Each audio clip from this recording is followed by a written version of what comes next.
violence prevention, drug prevention, and suicide prevention. But I also have a special interest in cyberbullying and have done some research and published in that area. And because kids are socializing more online now, we're seeing a lot of the bullying move online. So I'll talk a little bit about that today. But you guys can guide me in terms of the internet, because depending on the school, at some schools, at the elementary schools, cyberbullying is not much of an issue yet. But some schools in the county that I talk to, they're already having a lot of issues with social media and cyberbullying, even at the elementary school level. So, but you guys, actually, we can kind of get a temperature on that now. How many of you, your kids are have a cell phone? One? Okay, so probably not such a big issue. Okay. And have counselors-wise, do y'all hear much about any issues on Instagram or Not so Twitter? much in the elementary level, but definitely in middle school. Okay. That's where it's all going to explode. Well, primarily today, but I can, or do you have kids at all? Age levels? Okay, so we'll touch on a little bit, because even though your kids are elementary, it's good to be prepared ahead of time and to have some guidelines around the use of technology now, because does everyone's kids at least use a computer or a tablet or some? Okay, so everyone's getting access in some way. So. And they use it at school too, so it's good to talk about it, but I may not spend as much time on the individual sites. So this is what we were going to cover this morning. There's sort of the basics about bullying, kind of the facts and myths, because there are some misinformation out there, and then the basics about cyberbullying, how we try to partner in the school with parents to prevent bullying, and then I'll spend the last of our session time talking about what to do if your child witnesses bullying, what to do if your child experiences it, or if your child engages in bullying behavior. And that information is also covered. That's, to me, some of the most important information, and it's in the handouts that you have. So I know a couple of you have to duck out early, and if you do, you'll have that information when you leave. So those are good tips. The good news is the majority of our kids are not bullied or bullying others, but they're going to witness it, and we want to make sure that you can partner with your kids around that, about how to be a helper if they see that happening, because kids have a big influence on each other's behavior as well. So, but to begin with, it's important to have a common definition about what bullying is, and there's a researcher named Dan Olweus. It's spelled O-L-W-E-U-S, but he is, well, in Norway and originally from Sweden, and so it's pronounced, instead of Olweus, it's Olweus, the way they pronounce their W's. So, and he was kind of the grandfather of all the bullying research that's been done. Well, I really shouldn't say father, but now he's in his 80s, so I think of him as a grandfather. But he found in his research, and this has been replicated or found again and again, that there are 3 core features to bullying behavior that separate it from other forms of aggressive behavior. So it is an aggressive behavior, and it's intentional. We are being aggressive on purpose because to hurt somebody, because kids can sometimes be rude and they're not intentional. Sometimes our kids don't have very good social skills yet, or they may have disabilities that make it difficult to understand empathy and how things come across. So a child might say to somebody, your clothes don't match, and they don't go together, but they may not necessarily be intentionally trying to bully someone. They just don't realize that that was kind of rude to just blurt that out. I think about when my youngest son, who's 17 now, was around 4 or 5, he saw a large man when we were in public and said, "That man's really fat," you know, and he wasn't intentionally being hurtful, but just didn't understand. So the rude behavior is not bullying behavior. It's when we're doing it on purpose. And it also tends to be repeated, so that's also an area that we see a difference in. Kids can be mean because they're having a bad day or something happened at home, and that doesn't mean that they are regularly bullying another child. So maybe I was late to school and my mom yelled at me, and I go in the classroom and somebody bumps into me and I yell at them and say, "Get away from me, you jerk." I mean, that's not nice. It's mean. But if I don't typically do that, I'm not bullying. So kids who, and that's important to understand too, that the teachers will still want to address mean behavior in the classroom, but we as a school or district may not say, well, that's really bullying, we're going to put it into the bullying category for discipline, which is pretty severe if we say somebody is engaging in bullying. So what is it that takes it to the level of bullying? It's when it is something that's happening repeatedly and the person being targeted feels very intimidated by it. There's an imbalance of power or strength there. So, and that piece is really important to the bullying definition too. And what the school district just looks at, is it intimidating? Are they afraid for their safety? Is it something that is having a substantial effect on the learning environment? Or is it so pervasive that, you know, like every time they come into the classroom, someone's doing something hurtful to them? So again, we want to address all forms of aggressive behavior, but bullying is at a little different level. In fact, it's really a form of abuse. And, you know, there's different reasons that kids may feel like it's intimidating or they have a hard time defending themselves. It could be because their other child is bigger, stronger, older, or has a lot more friends, or it's a group ganging up on somebody.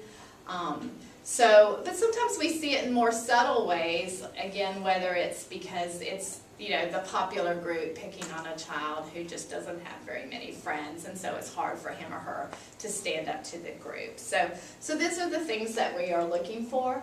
The other thing that differentiates it with the repeated piece is that kids can also have conflict that can get pretty aggressive, and we still can see a difference often between bullying and conflict. So perhaps two kids are fighting over whose turn it is in the game, and they're really mad at each other, but again, it's more even.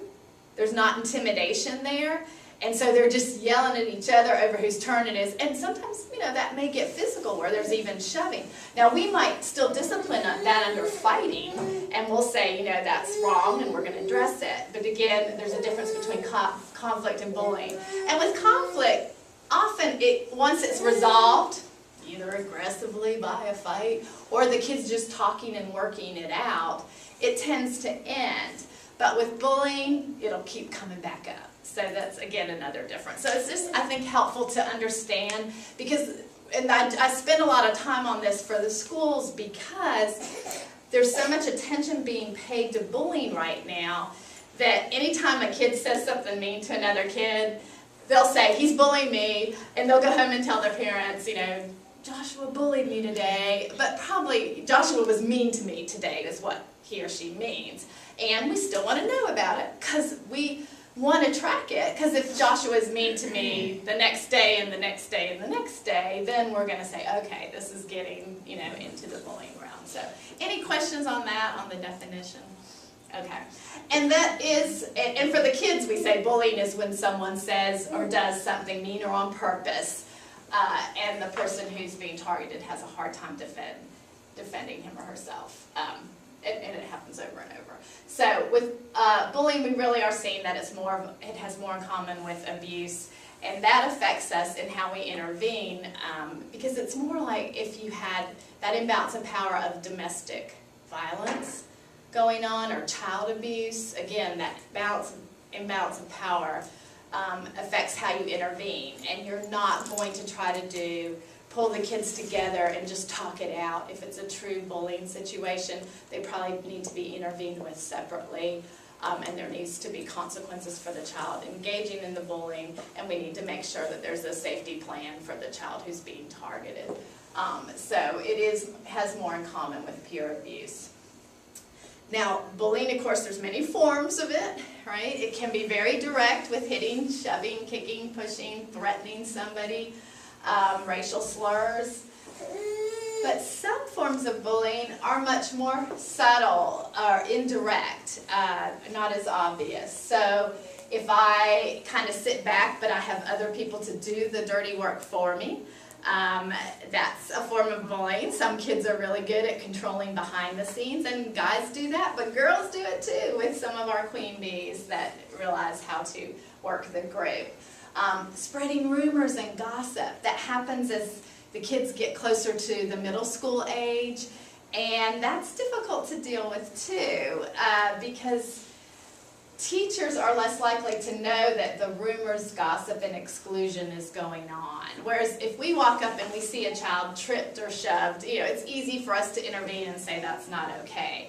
But if Lucy's just always sitting by herself, we may not realize exactly what's going on, and we know maybe she doesn't have many friends, but we may not be aware that she's actually being shunned in some way, that everyone's working together to keep her from having friends. So that, if it gets to that extreme, that's a form of bullying as well. Good morning. And then cyberbullying. And cyberbullying, we'll talk about how it can be indirect, of course, through using social media to spread gossip and rumors or texting. But some forms of cyberbullying are very direct, because sometimes kids do make direct threats to hurt somebody online, and they can get in some serious trouble for that too. So cyberbullying is typically indirect, but it can be direct bullying. So, and what we know from talking to kids is that kids are concerned about bullying. When we ask them what are some of the things that affect you, or you're concerned about in your life, routinely kids will say bullying is one of the things that they're most concerned about. So it impacts them, and it can make kids feel a little anxious about going to school. So it's helpful for kids to know that the school takes it seriously and there's things we can do to help, and that they can come to their parents as well. In terms of how many kids are bullied, this is from a large, again, research study with Dan Olveus and Sue Limber. But what we find is that about 17% of kids are bullied on a regular basis. Notice they said 2 or 3 times a month or more. So they don't, what they're careful about is if it's just once or twice, they don't usually count it in their numbers, because they really are looking to see, for how many kids is this a regular occurrence? And it's about 17% of kids. So that's certainly a number that we need to pay attention to. It's not, the good news is that the majority of kids are not bullied on a regular basis, but that's still, more than we would like to see. And about 10% of kids report that they bully others on a regular basis. So again, the majority of kids are not engaged in bullying. That's the good news. But 10% will use that and try to use their power over others in intimidating ways. So we want to, again, try to work to reduce that. Do you notice a difference between the girls and boys in terms of who bullies others? It's actually, in terms of traditional bullying, I just realized our slides are a little off too. Yeah. Sorry about that. I don't know if there's a way to adjust that. But the boys are slightly more likely to engage in bullying behavior than girls. Although if we go back to the last slide, you see it's pretty even about who gets targeted, girls and boys. But boys are a little bit more likely to engage in bullying than girls, except in the area of cyberbullying, we tend to see more girl involvement. Yeah. Does that change depending on age group? This is pretty stable, but I always say it depends by individual schools too, because I survey a lot of schools about their bullying rate. And so in general, we see more boys engaging in bullying than girls, but I have surveyed schools where there's been more girl bullying than boys. And in that particular social dynamic, a group of girls were getting together and doing more of the bullying. So it can always be different at an individual school. But in terms of national trends, it tends to be consistent. So, but it is interesting that with the cyberbullying that it is also different there. And we may see as time goes on and more of it occurs perhaps on social media that it changes as well. And so that's the next point. It kind of follows that there are some similarities and some difference among boys and girls in their experience of bullying. So boys, as I said, tend to bully more than girls in most studies. That's what we find. But boys are bullied primarily by other boys. Girls can get bullied by boys or girls. So, and again, if you think about power dynamics and how things work in the school, that kind of makes sense. Boys are more likely to be physically bullied than girls are. Girls are more likely to be bullied through rumor spreading. So again, the more indirect forms of bullying. Both boys and girls engage in frequent verbal bullying. So both of them will just do the direct name calling kinds of mean behavior that way. And it's surprising, but in terms of the relational bullying, and again, that's talking more about some of the exclusion that we see. Actually, boys and girls do it fairly evenly. We tend to think that girls do more exclusion than boys, but it's actually that boys do it differently, or girls do it differently. So girls will do the exclusion among their friendship group. So you're in one day and you're out the next. Boys are more likely to do the exclusion, for example, in their activities on the playground. You're not a great athlete, so you can't play the game with us. Or, well, if we might let you on the field, but we're not going to throw the ball to you. So it just looks a little different how boys and girls do it, but exclusion does happen in both groups. Now, it may be surprising to y'all to learn that kids are more likely to be bullied in elementary school based on the student reports than middle and high school. So more kids, and it tends to be around that 4th, 5th grade, will report that they are bullied in elementary school than middle and high school. It tends to decrease with age, the kids who are reporting that they are bullied. However, the kids who are engaging in bullying increases and peaks in 8th grade, which actually probably makes sense to a lot of people because we see more of the pecking order behavior come up in middle school. And who's the most powerful in the middle school? Typically the oldest grade, the 8th graders. And then in high school it kind of levels out, drops a little, but then we see a little blip again in the 12th grade, which is interesting because again the 12th graders are the oldest and most, in theory, more powerful in this school. So, so kids bully at a higher level around middle school, but being targeted is more likely to happen in elementary. Now, what's going on there? It could be that the kids just report it less frequently when they get older. It can also be, what we sort of suspect, is that it tends to focus in more on a certain group of students who experience more of the bullying over time. So, so those are just some different things to see. And that just illustrates being bullied decreases, but bullying others increases, and I don't have that slide on there. So the kids who are targeted, is it serious? Do we need to be concerned? Because I know actually Ms. McCourt and I were just talking about how there's still some adults out there that have the idea that kids being bullied is just no big deal, it's just part of life. Well, probably what a lot of the adults who say that are thinking is, well, everyone's going to be mean sometime and you just have to deal with it. But true bullying, it isn't okay. It's not, for kids when they don't feel safe going to school, when it can have some serious long-term effects for them. So we don't want to dismiss it, and we also believe that every child deserves to go to school and feel safe. So making light of it is not helpful to the kids. And in fact, what we know is that the research says that kids who are bullied over time have lower self-esteem, higher anxiety and depression, more suicidal ideation, and they even get sick more. They are more likely to have stomach aches and headaches and sleeping problems. And that makes sense if you're stressed out all the time, that you might have some of those complaints. But even long term, if it's not intervened with, on into adulthood, we'll see where people have lower self-esteem and depression.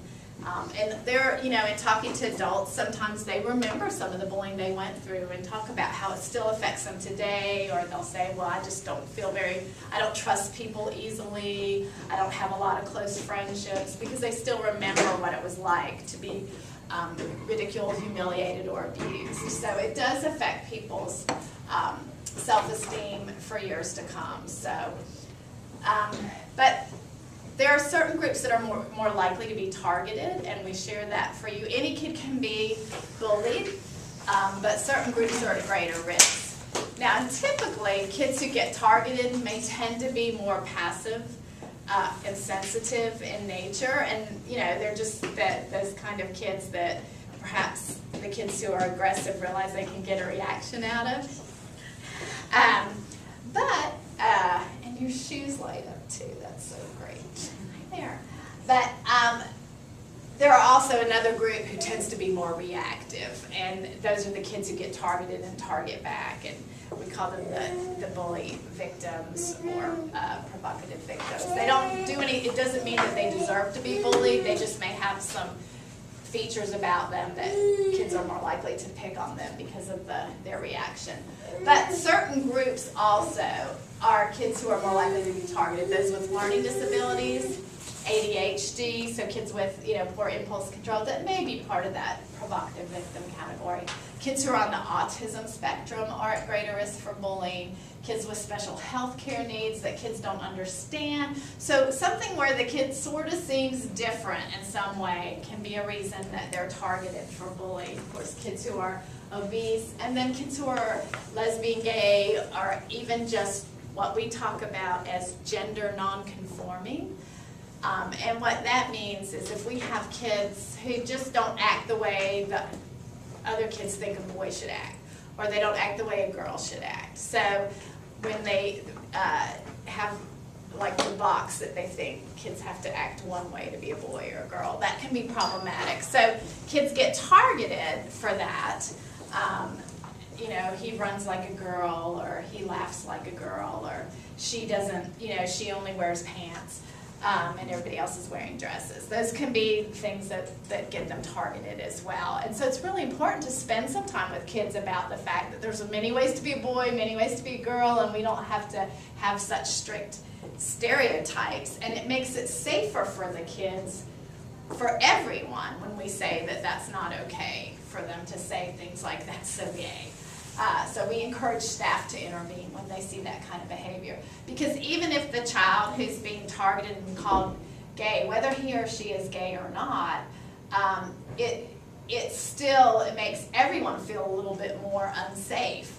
And everybody starts to worry, am I going to get called out like that in some way? And so it affects whether kids feel safe at school. So that's something that we actually try to address and get the staff to call out when they see it. So I told you about some of the psychological effects of bullying, but there's also academic effects, and so that's another reason why in the schools we want to address it and take it, make sure that we're taking it seriously.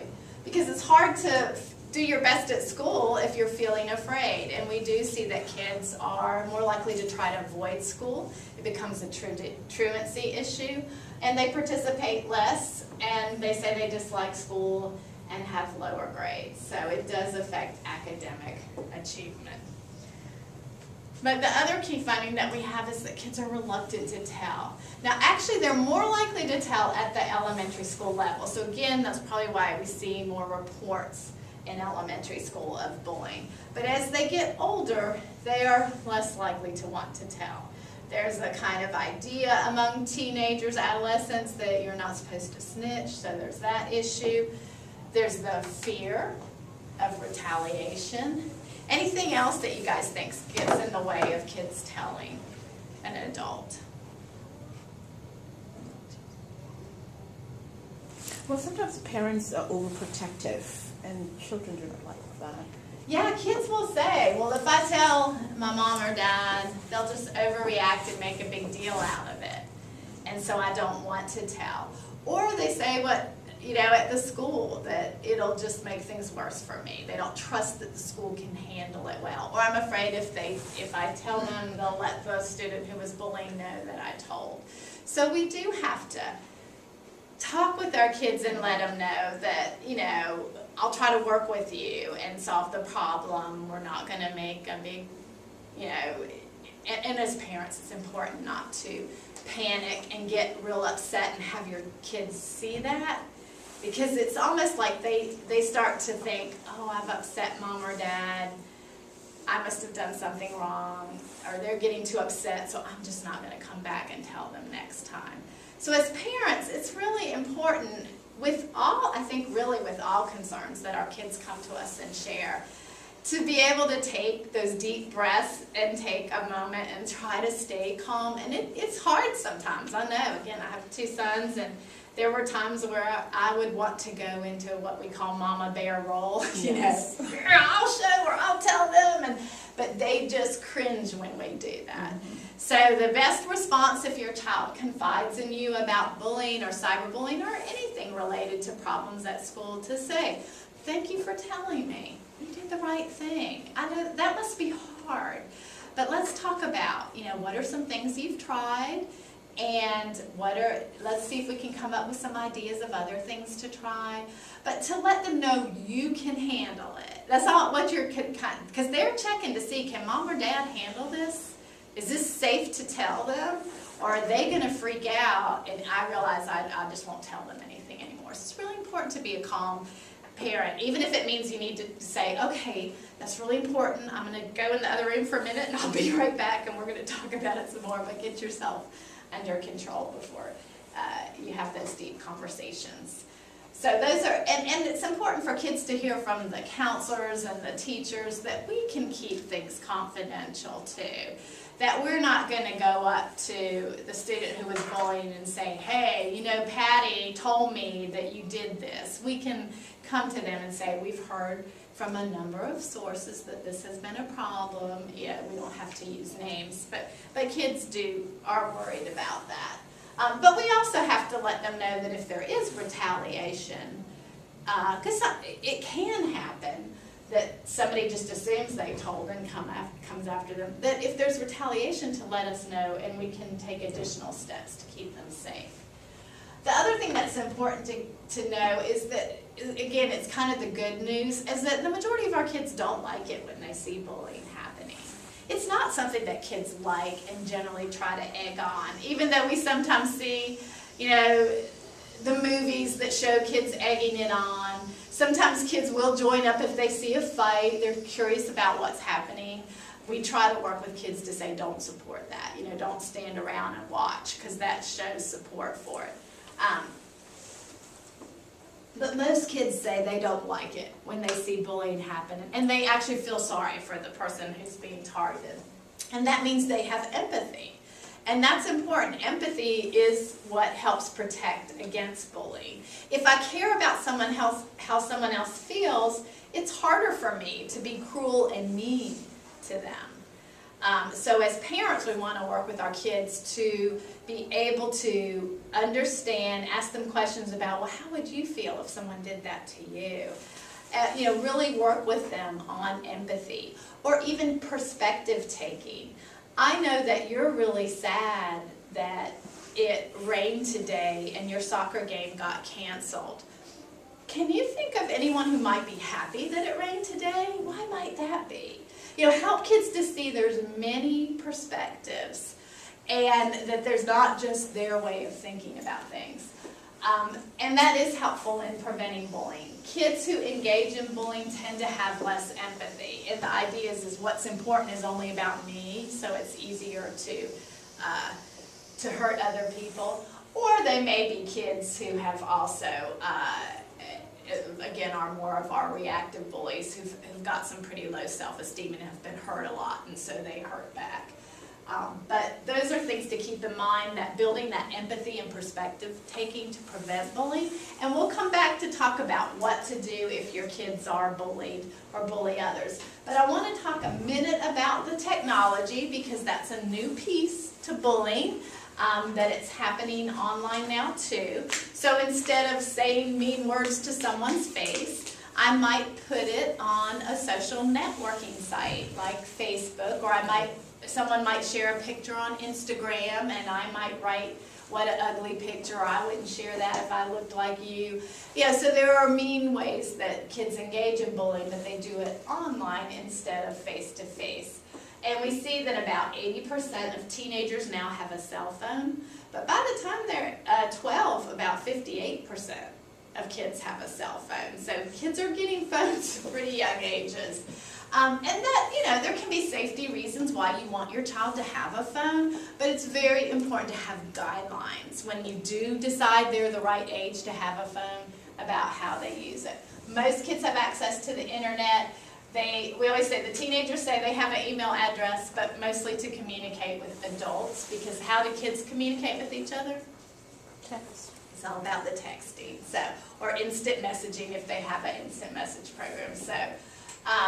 And we also see that about 80% now are using social media such as Facebook, Instagram, Twitter, Snapchat, and some kids are video chatting as well. So it's pretty common.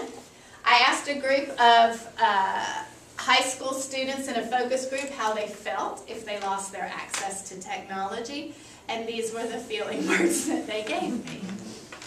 Depressed, sad, isolated, angry, disconnected, lonely, lost. And I thought, wow, they are way too attached to their devices, their technology.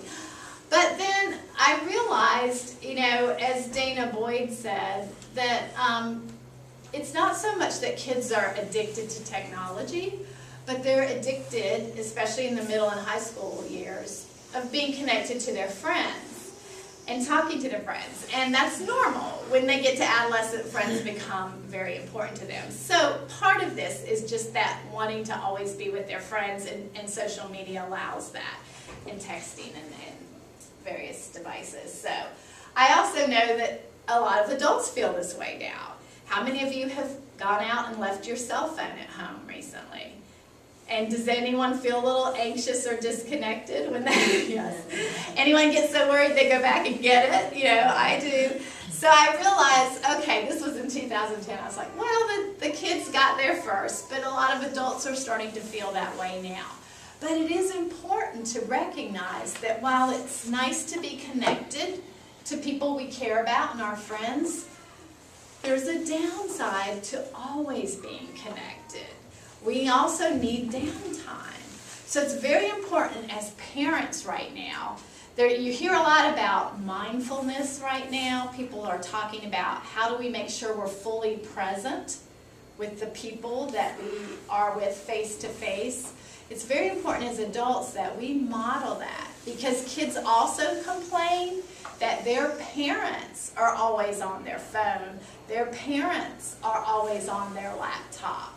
And think about, the little kid who's seeing mom or dad for the first time of the day coming home from school, and we're on the phone, and just a minute, honey, just wait, what we're communicating, that other people and devices are more important than our children. So is there anything that you guys do now, and you were saying you have kids with cell phones, right? What do you do to do you have any rules about times they can and cannot, or cell phone free times, any rules around that?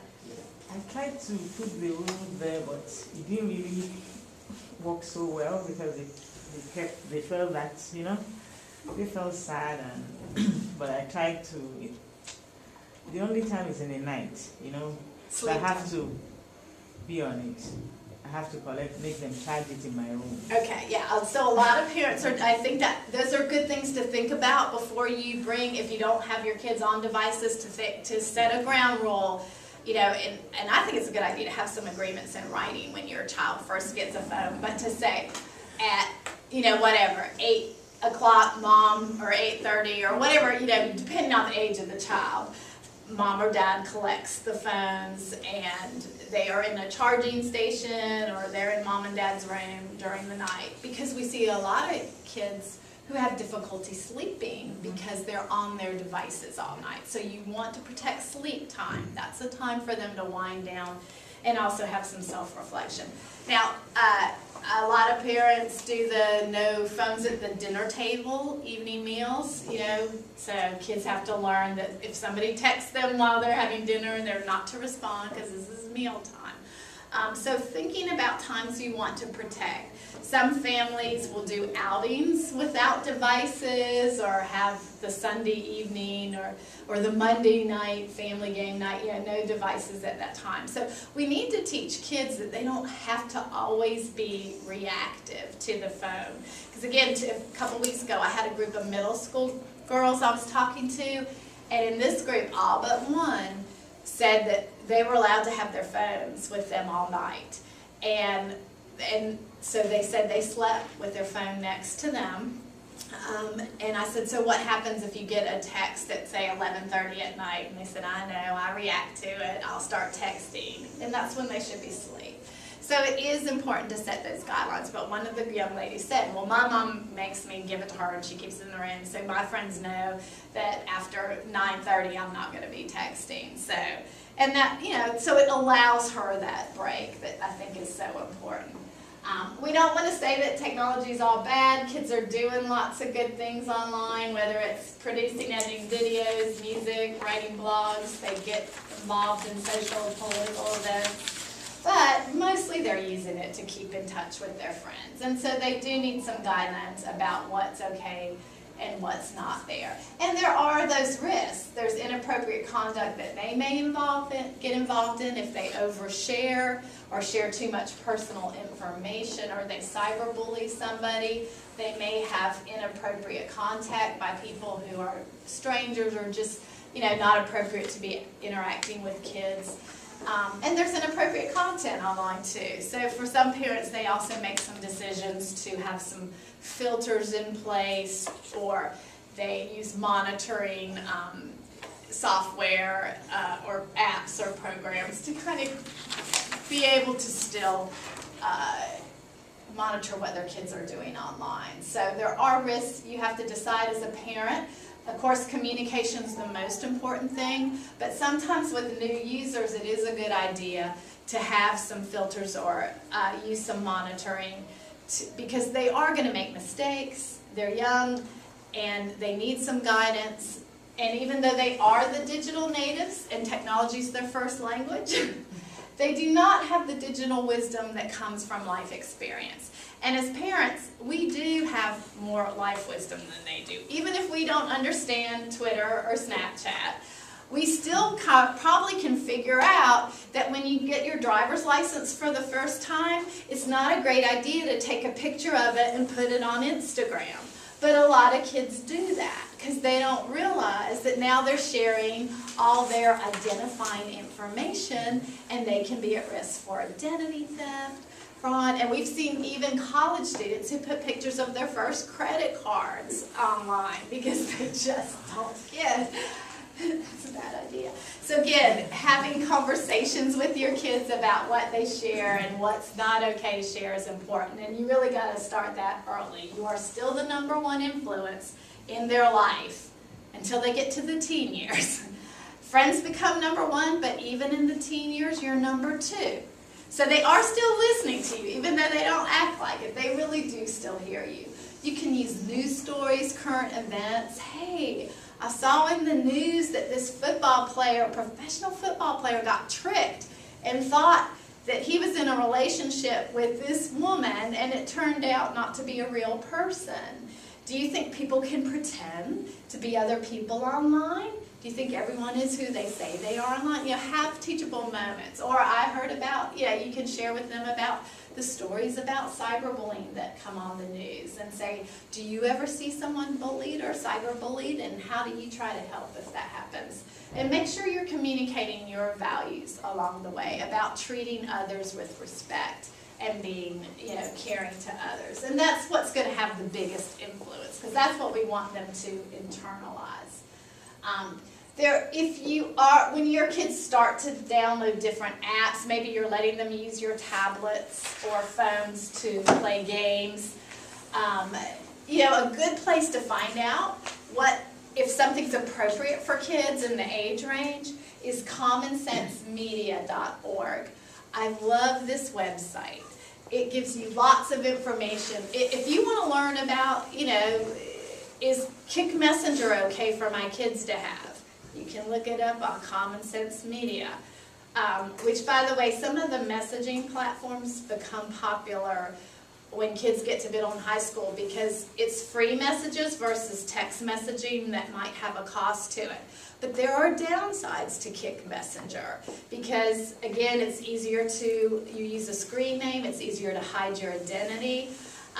There are a lot of group messages that go on, and they can share photos and videos, and there's a lot of inappropriate content that occurs on Kick Messenger. But I see a lot of middle schools using it. Common Sense Media says it's really for ages 17 and older. So it's good to know, is this the best thing for them to be using? If I want my child to have a game to play, what are some good educational apps that I could let them download to play? And you can find that on Common Sense Media. You can also find reviews of books and movies. And so there's all media's reviewed there. But again, for the younger kids, you might bookmark the sites that are okay for them to go to and have a rule that they can only have the apps that you put on there that they can play. But certainly as soon as they're using that, you need to talk with them about online behavior, safety, and security, why it's important that you make the decision on the apps. Some things have viruses in them and can make your computer sick.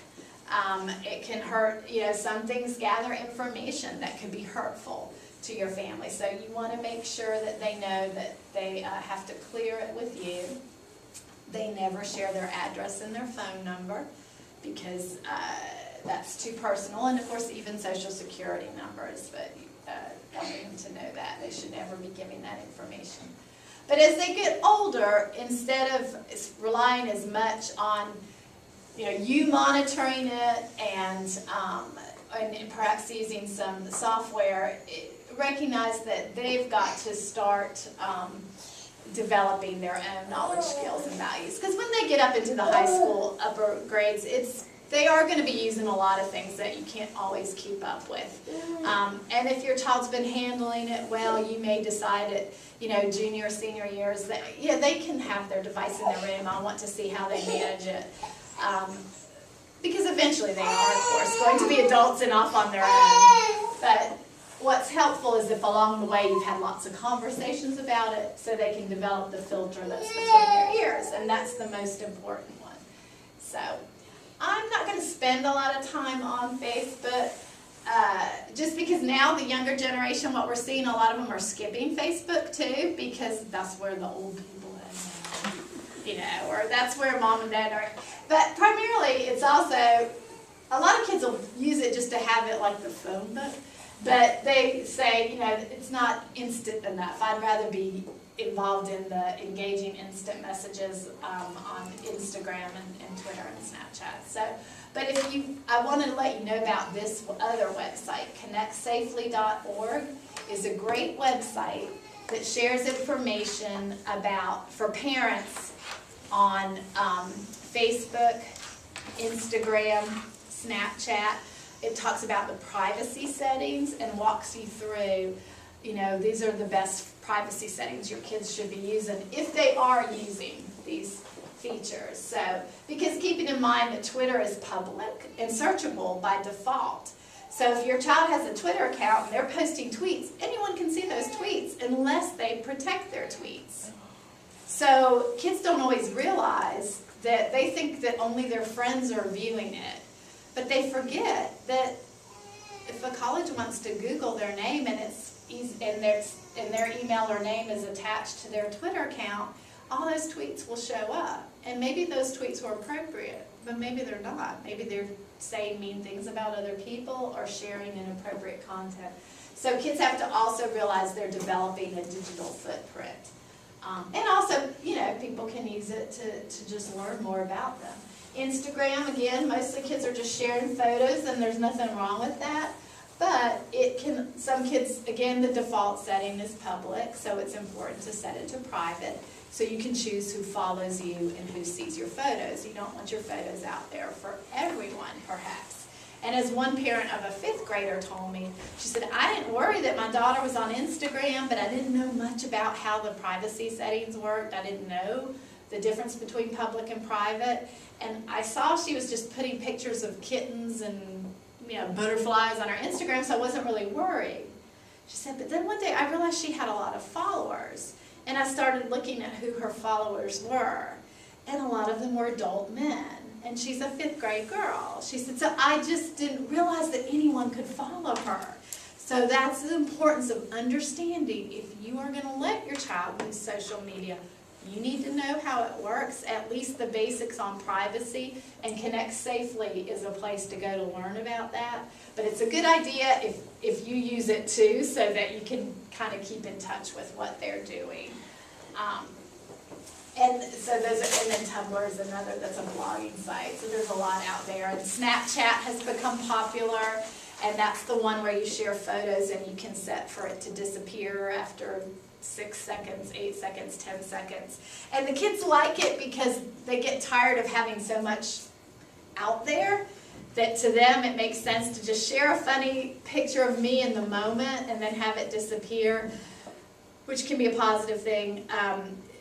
But it doesn't always disappear because people can take a screenshot of it. And there are also apps that people can install and put in the background that record what is shared on Snapchat. So again, if your child uses Snapchat, you need to understand it, talk with them about using it safely, and understand that the ones that are, that some kids are attracted to it because it's a way to also share inappropriate photos, because they think, well, I'll share a nude photo and nobody will see it. But probably if you're sharing nude photos, someone might decide to try to grab it and pass it around. So kids have to understand the ins and outs of that. The minimum age for most social networking sites is 13. So really, elementary school kids, in most sense, should not be using a lot of those social media sites. You may be letting them text a little. I do know some parents decide to let their kids use Instagram at younger ages. It's your choice as a parent, but the terms of use says 13, and so you are in violation if you let them use it younger than 13. Just know, in terms of monitoring it, that there are software you can put that comes sometimes free with the computer, or you can use Online Family Norton. Some families like to use router level filtering. OpenDNS is a free platform you can use that interacts with, sets up through your router, and it allows you to filter the content. And where the reason some parents like it is because if it works with your router, that means that anyone, whether they're using a tablet or a phone or the computer, it's going to filter everything, whoever's on it, if they're using the Wi-Fi. So some people use that. And of course you can just check the history, have your kids' passwords and check that occasionally. That's a low-tech way to see what they're doing. But kids do often know how to delete the history too. And there are apps as well if you want to monitor the phone, what they're surfing on their phone by the device. You can use Ollie, Motivzip, K9, and Online Family Norton has one now for phone too. There's a new one called Copilot, My Family Copilot. Just know that there are options out there for you as parents if you want to have more monitoring of the devices your kids use.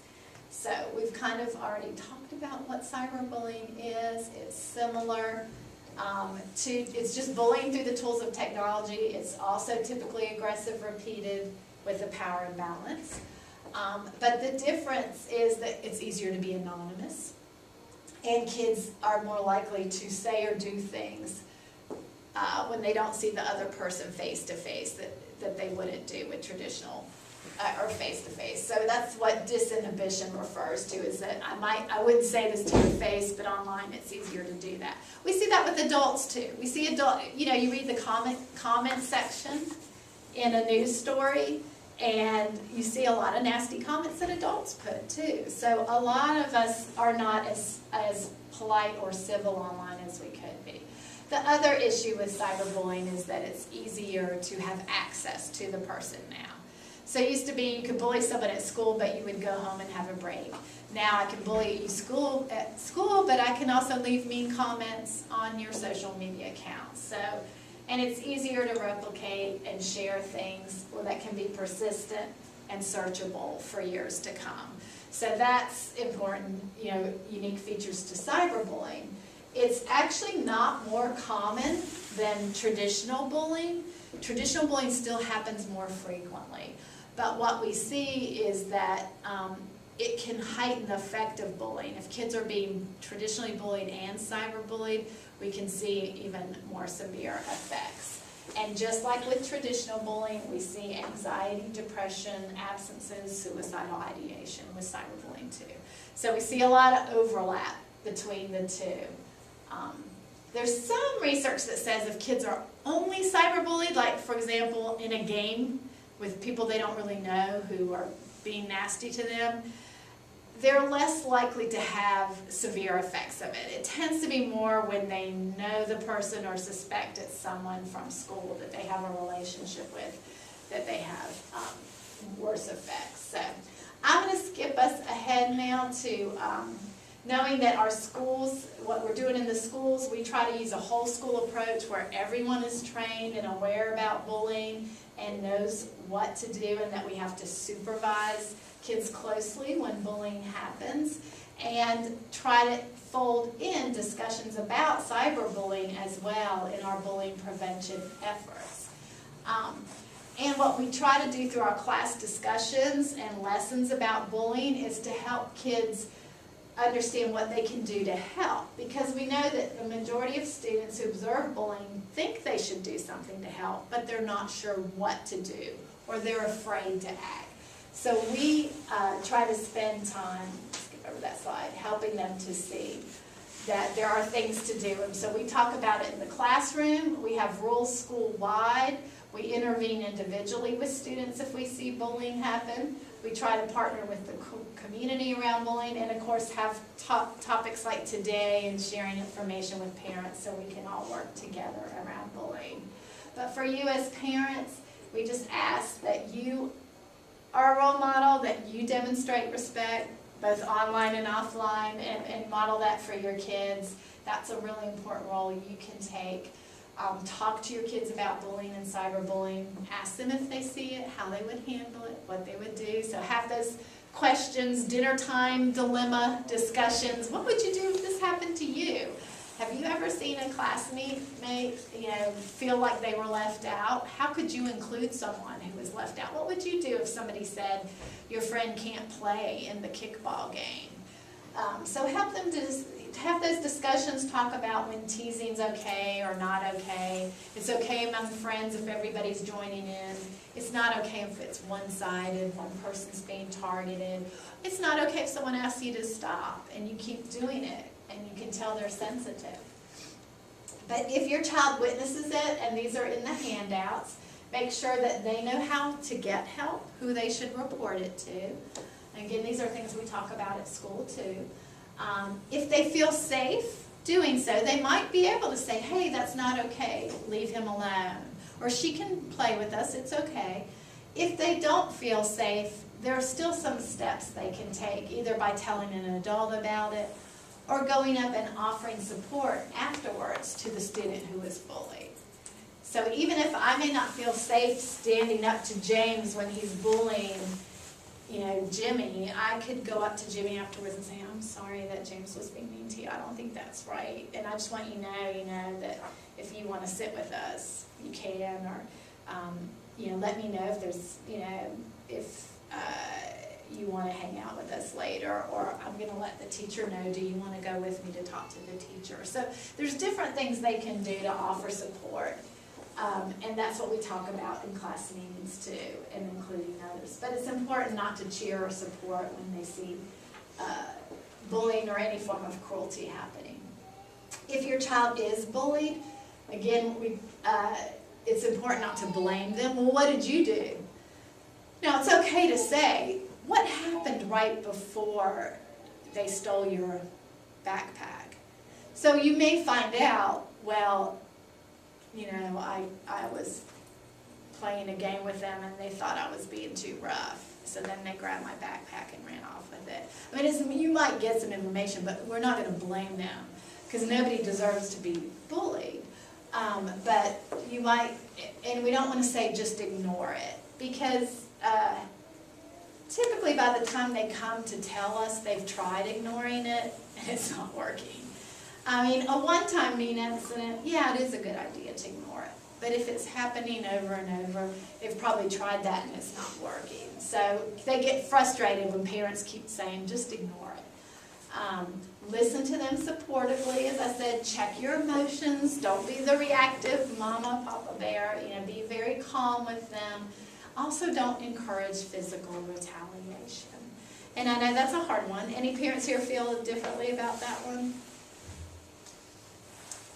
Maybe not in this room, but I've heard many parents say that. Yeah. And I've heard that from kids too. Yeah, a lot of kids will say, well, my parents said if I get bullied, I should just hit them back or make sure that, you know, they stop by pushing them down. And that's a tough one, because I know we want our kids to be able to protect themselves. At the same time, when altercations become physical, everybody's risk rises.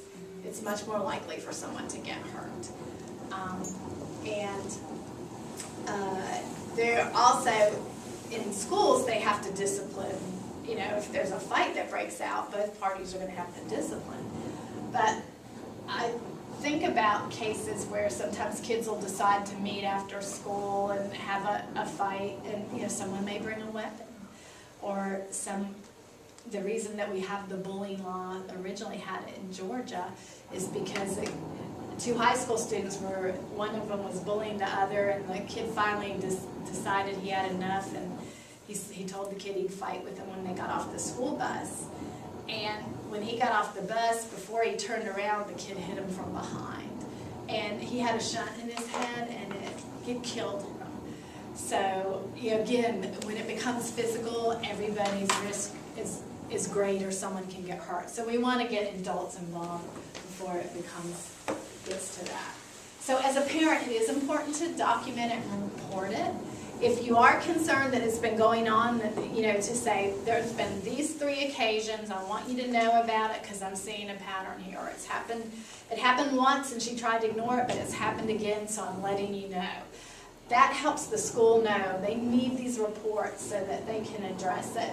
If we wait and don't tell them and we say, it's been going on for 6 months, you need to stop this, and it's the first time the school heard about it, it's harder for them to treat it with the, you know, at the severity level that it warrants. So just partner with the school, let us know, and we'll try to work with you to solve the issue and keep your child safe. We can also talk about, you know, what's a safety plan for him or her.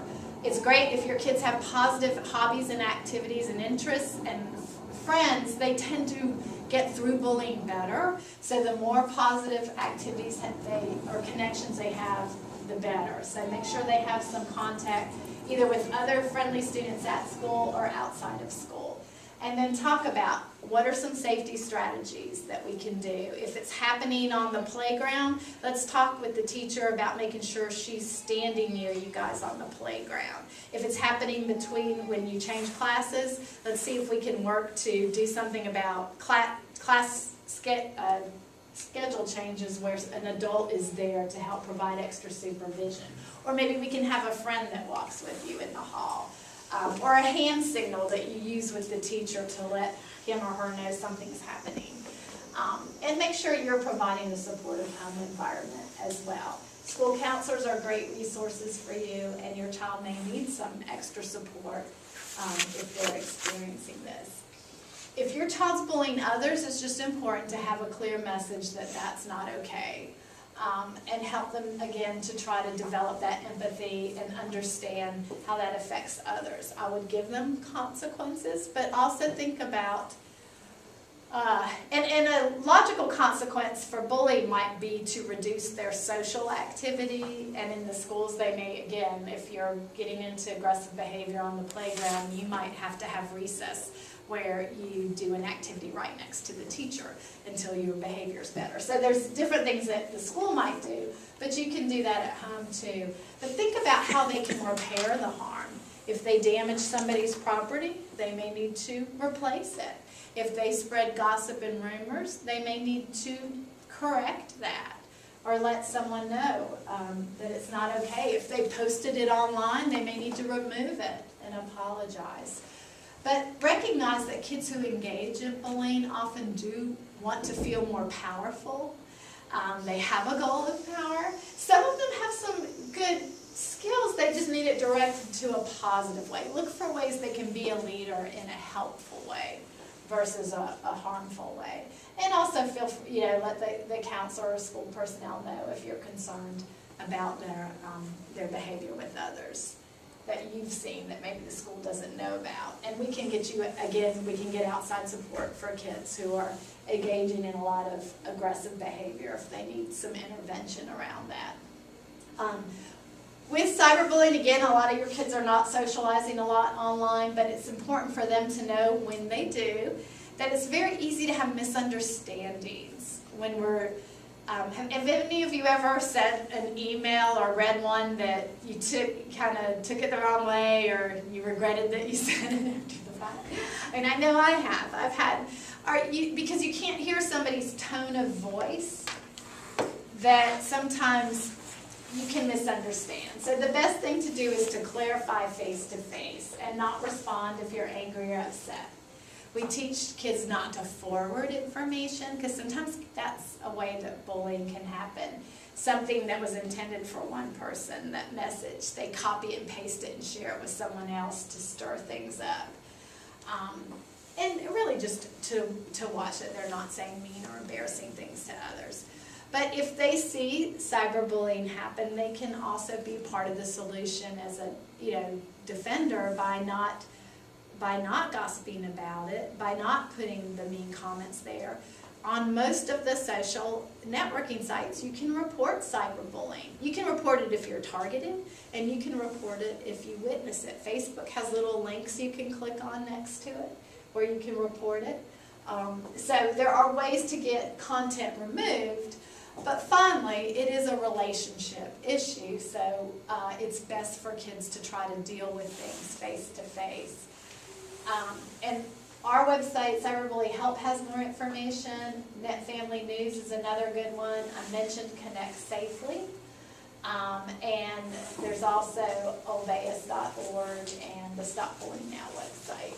And actually this is now changed to just stopbullying.gov. I'm sorry, I need to correct that. So just stopbullying.gov is another good resource. But let me stop there and just see any questions you all have that I have not answered during our time together, or any tips or strategies you guys want to share as parents that are helpful to you. Any questions, comments?